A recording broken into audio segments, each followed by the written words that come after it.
America से आई इस एक तस्वीर ने पीएम मोदी की ताकत पूरी दुनिया को दिखा दी है। इस एक तस्वीर ने उस नाटो संगठन की भी हैसियत पूरी दुनिया को दिखा दी, जिसके चीफ ने भारत को रूसी तेल खरीदने पर अंजाम भुगतने की धमकी दी थी। इस तस्वीर में पीएम मोदी का क्या एंगल है वो आपको बताएंगे तो आपके होश उड़ जाएंगे। लेकिन सबसे पहले इस तस्वीर का खेल समझ लीजिए, ताकि भारत के लोगों को पता चल जाए कि वो कितने सौभाग्यशाली हैं। दरअसल ये सभी डेनमार्क और ग्रीनलैंड के अधिकारी हैं जो हाथ जोड़कर अमेरिका पहुंचे हैं। ये डोनाल्ड ट्रंप से मिन्नतें करने व्हाइट हाउस पहुंचे हैं कि ग्रीनलैंड पर कब्जा मत करो। इस तस्वीर को देख यूरोप के लोग शर्म से डूब रहे हैं। यूरोप के लोगों ने इसे कमजोरी और फेल्ड डिप्लोमेसी की सबसे शर्मनाक तस्वीर कहा है। आप इसे कर्मों का फल ही कहिए कि इसी डेनमार्क ने 8 जनवरी 2026 को अमेरिका से करोड़ों के हथियार खरीदे थे ताकि यूक्रेन की मदद की जा सके, क्योंकि डेनमार्क को यह डर है कि रूस यूक्रेन की जमीन पर कब्जा कर लेगा।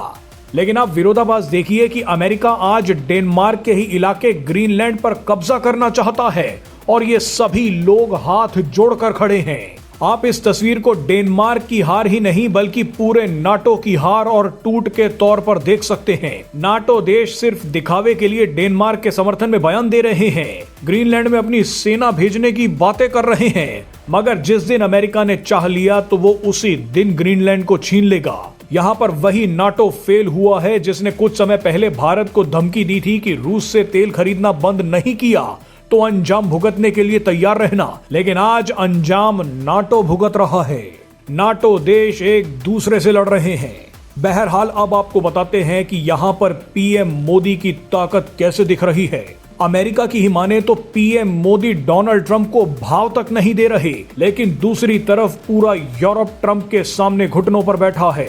सीधा मतलब यह है कि जितनी ताकत और हिम्मत पीएम मोदी ने दिखाई है, उतनी हिम्मत पूरा यूरोप जुटा तक नहीं पा रहा है। अमेरिका परेशान है कि डोनाल्ड ट्रंप के ईगो को शांत करने के लिए पीएम मोदी फोन क्यों नहीं मिला रहे, लेकिन दूसरी तरफ यूरोप के नेता ट्रंप से मिलने के लिए व्हाइट हाउस के दरवाजे पर खड़े हैं। आप गर्व से सर उठाइए कि भारत ही वो देश है जो अमेरिका की गुंडागर्दी के सामने सीना चौड़ा करके खड़ा है। अब तो डेनमार्क भी भारत से मदद मांग रहा है। डेनमार्क का कहना है कि ग्रीनलैंड वैसे तो भारत से बहुत दूर है, लेकिन क्या भारत इस बात को स्वीकार करेगा कि कोई विदेशी ताकत हमारी जमीन पर कब्जा कर ले? हमें लगता है कि अगर भारत के किसी इलाके पर इस तरह से कब्जा होगा तो भारत को भी गुस्सा आएगा। हमें भी आ रहा है, इसीलिए हमारी मदद तो कर दीजिए।